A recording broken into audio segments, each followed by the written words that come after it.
There's a boy, a story is told, there's a boy who got straight A's on his report card. And he went down to the local candy store. And the man at the candy store, he gives out candy to the kids who get straight A's. He gives out candy to the kids who have good report cards.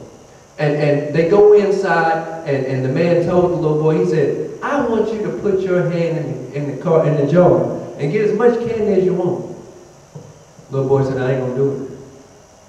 He said, well, come on now, just put your hand in the jar and get as much candy as you want. It's free, you don't gotta pay for it. I ain't gonna do it. His mama said, boy, you better quit playing around.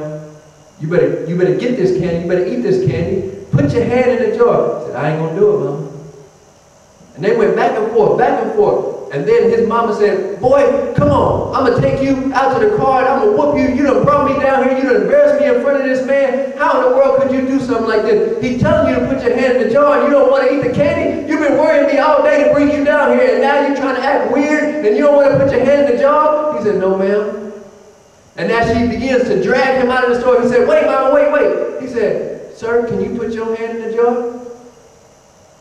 Man puts his hand in the jar out of frustration. He puts it in the bag, gives it to the little boy. Little boy goes outside with his mama. They get in the car. Before the mama starts the car, she turns around the back seat. She looks at the son. Boy, what in the world? Why didn't you put your hand in the jar?